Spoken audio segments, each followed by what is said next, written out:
Lightning like Steve McQueen. I'm in the fast lane when the light turns green. And I built tough, I ain't nothing but grit. Cause I made rugged blood, sweat, and spit. Yeah, like a horse I fly. Better push yourself in for a bumpy ride. I like to play hard, but I work harder. And I weather the storm cause I'm built stronger.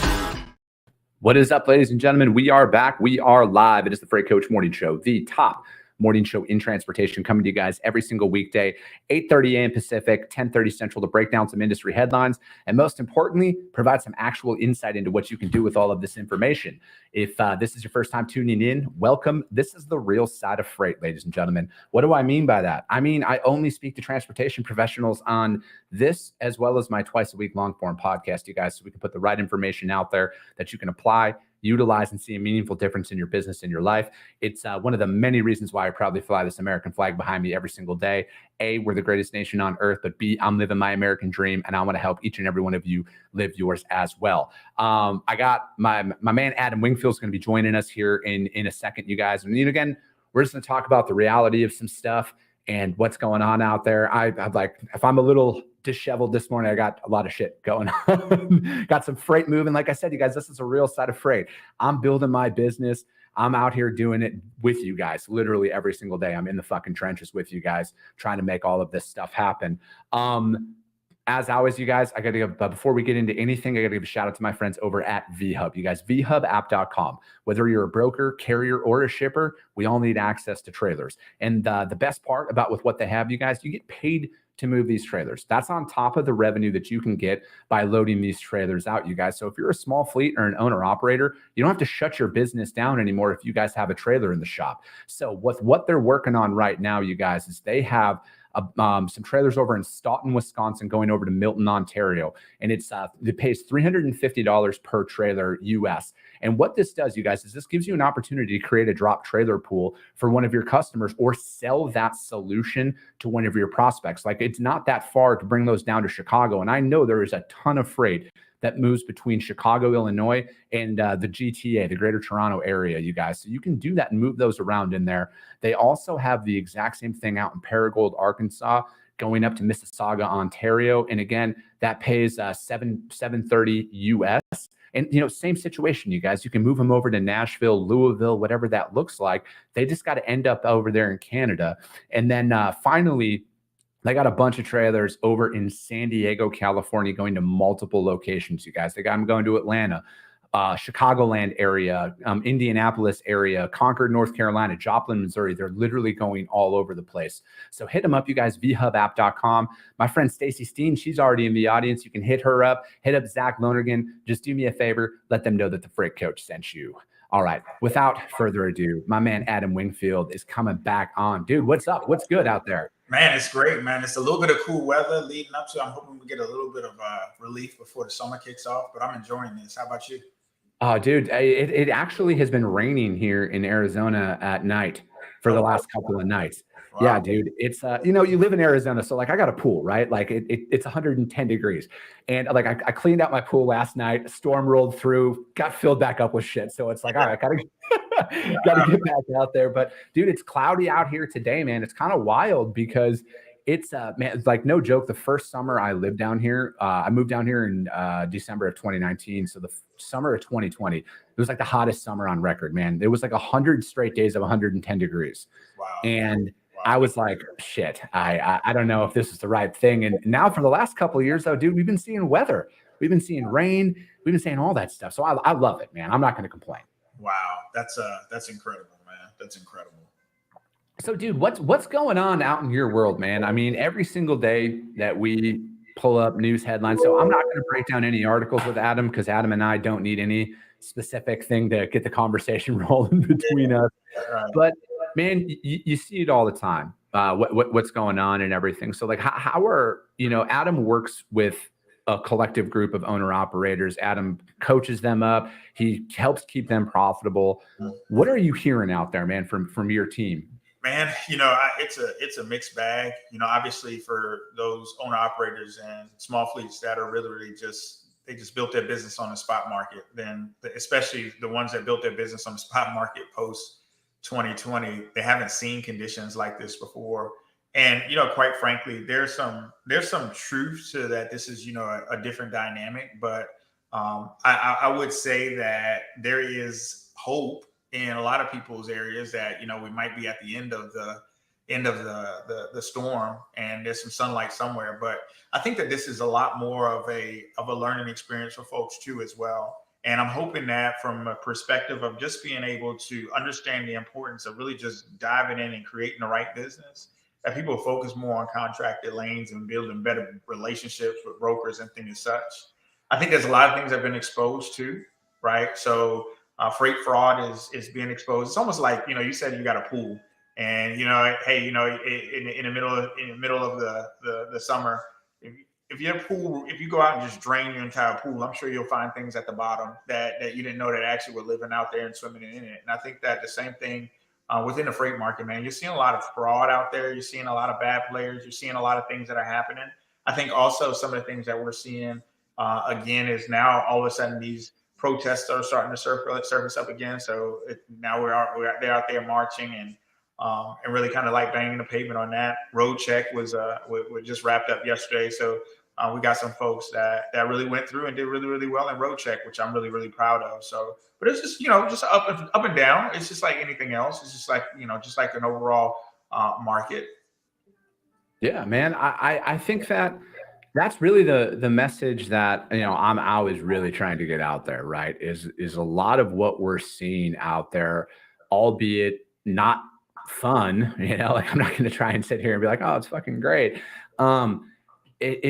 It's how it normally is, right? And it's how we're gonna be here, I think, for probably the next 18 months. Like, I don't see a massive rate rebound happening, but I see a rebalance, right? Like, I see like the spot market's going to eventually catch up, and that's when you're going to start seeing people rejecting tenders and everything else, and you're going to see that.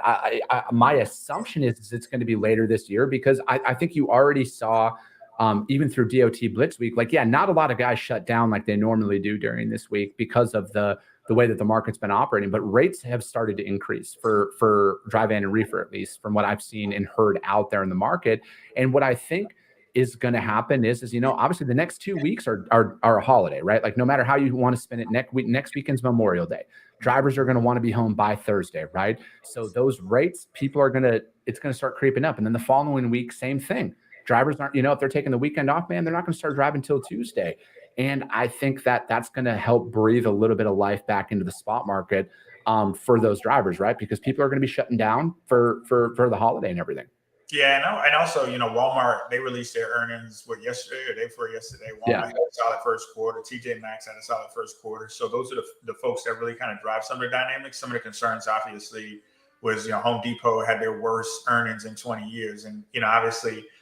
That can attribute to some of the flatbed stuff that you're talking about, some of the raw goods that could potentially drive volumes on the flatbed side. But yeah, we should be able to go into the next couple of weeks and start seeing just a little bit of breathing room. One of the things that I'm also excited about is, hell, diesel fuel is now below $4. And that's something that's flew under the radar.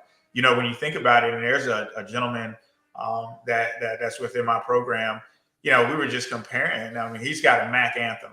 He's got a 2020 Mack Anthem, spec'd out truck. And one of the things with his particular tractor, he's getting anywhere between 9.8 miles per gallon to 10 and a half, almost 11 miles per gallon is on that tractor. And when you compare that to a tractor that's only getting, 5.5, 6 miles per gallon, a poorly tuned situation, it's a huge difference in what they're able to accept. So we find the folks that are able to operate efficiently, they're able to accept a lot less. They're able to run much leaner because of their efficiency standards. So one of the things that I'm hoping within this particular period, it's going to teach folks, especially the folks that are currently in it, it's going to teach folks to focus on efficiency. It's going to teach folks to focus on relationships.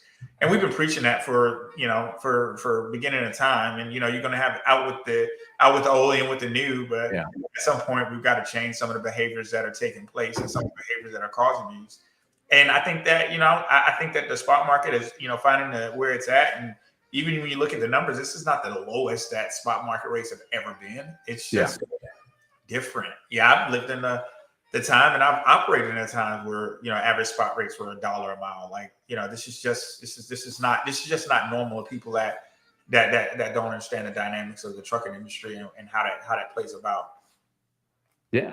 I want to talk about relationships here, man. I really do, because I feel like that term is kind of thrown out. And before we do that, I got to get some shout outs out here. Whitney Young watching over on YouTube. Thanks for tuning in, man. As always, Sonny Sharma, good fucking morning. Orange shirt gang. Let's fucking go on this beautiful Friday. Julia, what is up? You made it. She says, you are the best, period. I've missed y'all, fam. Happy motherfucking Friday. Thanks, Julia. I appreciate it. Julia is a master marketer, and ever since she started watching my show, says she's with One Call Logistics. So Julia's with One Call Logistics, and they move around a bunch of, I think it's like a bunch of like power-only hotshots, man. They got a bunch of like little manufactured trailers that they're running around the country, food trucks and stuff. It's pretty cool, man. She posts a bunch of those pictures. Mario Herrera, what's up? He says, let's keep grinding out there. What's going on? DFM Data Corp. Dude, you sent me your name. I'm sorry. I fucking forgot it. Jonte Reed, good morning. Zena, good morning to you. Dylan Turner, let's fucking go. He's watching over on YouTube. Yes, Vitaly, I said it right. Mississauga. All right. I'm working on my Canadian accent up there, man. Michelle McGinnis, good morning. Thanks for tuning in.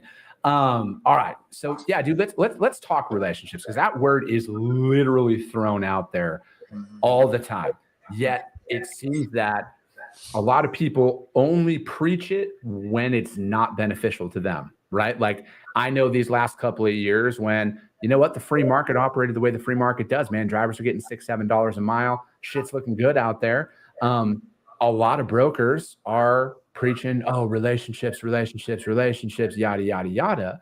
I think that in a time like right now, if you're a broker, right, like this is when you really got to abide by that statement. Like, I'm out there building my brokerage too, man. I look at the load boards. I see what other people are posting freight for. Yes, Michael, that's right. I'm sorry, man. It's been a minute since you tuned in. But I see what people are posting loads for.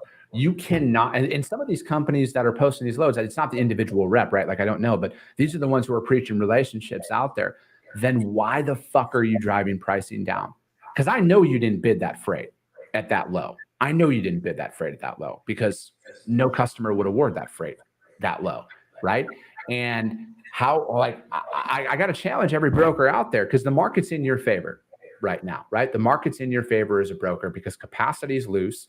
It's not that challenging to cover freight, right? You're not. If you're out there playing the spot market, you're not making outbound calls to cover freight, right? Like, you're getting a ton of inbound calls when you're out there. So it's like, if you're really committed to relationships, you need to stop doing what you're doing right now, because that is not creating a relationship. You want to know why these carriers leave as soon as the market shifts?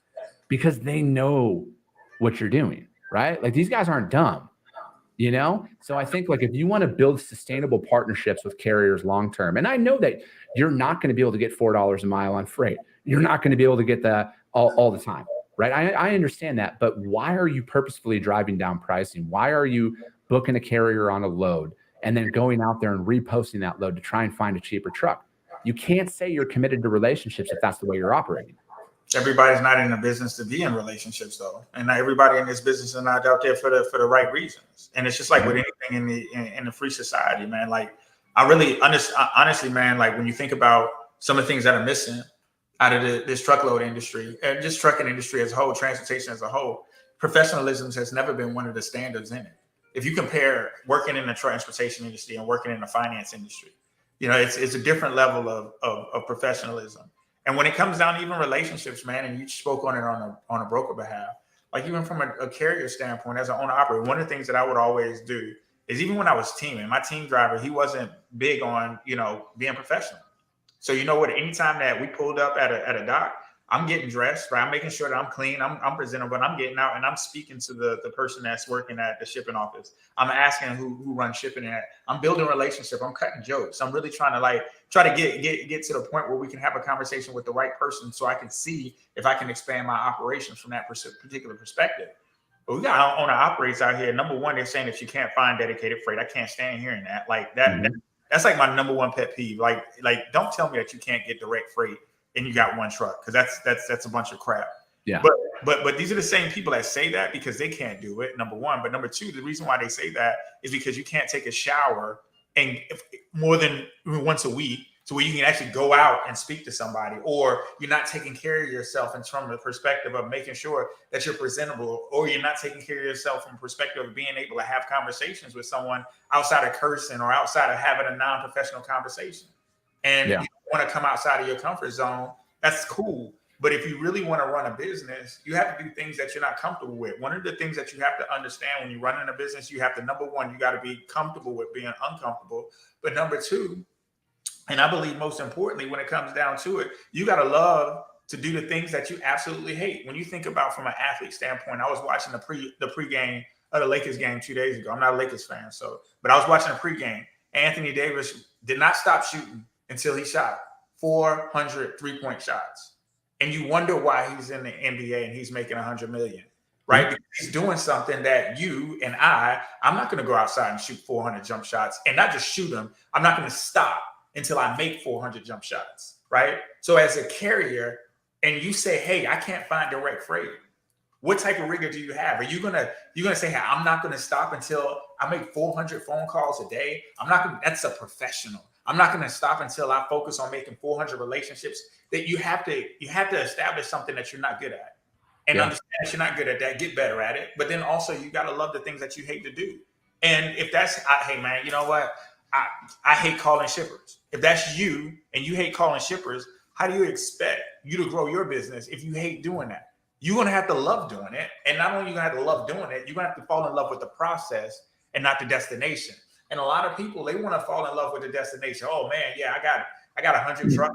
They're all on spot. I got great contracts. I got a great direct customers. Everybody want to celebrate that part. But how did you get to that part? Let's celebrate that part. Let's get really, really down into the weeds. And the thing that happens is when situations go bad and go sideways for folks that, like for right now, the folks that are focused solely on the spot market over the last 2 years, they're throwing rate cons on Instagram and Facebook saying, haha, look what I got.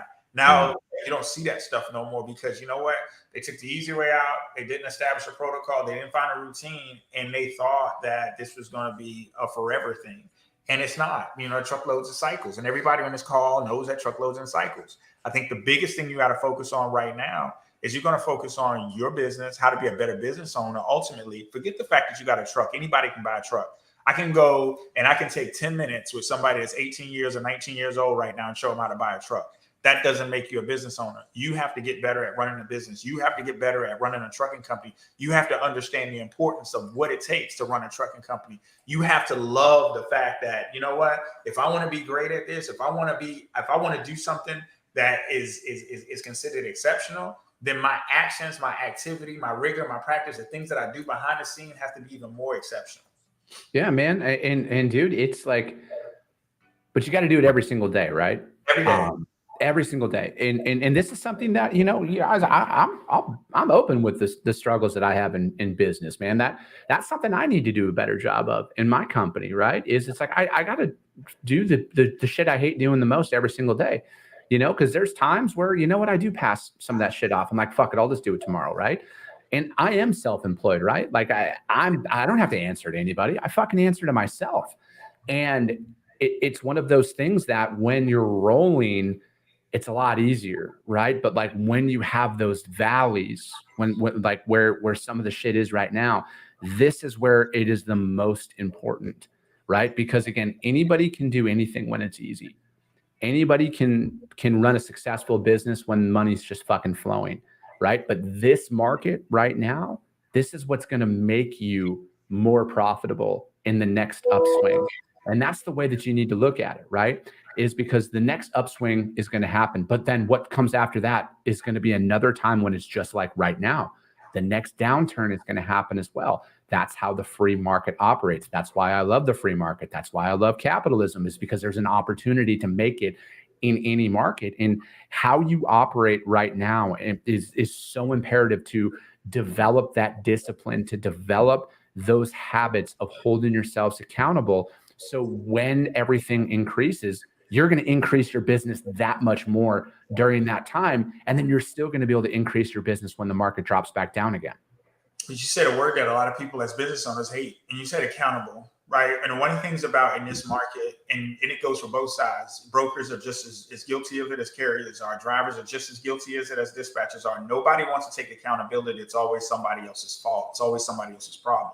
And when it even comes down to, I just wonder, and I don't even wonder, I'm going to make it my point to ensure that my focus is on improving this industry in that way. But at some point, we all got to step back and look in the mirror and say, you know what? This is me. This is on me.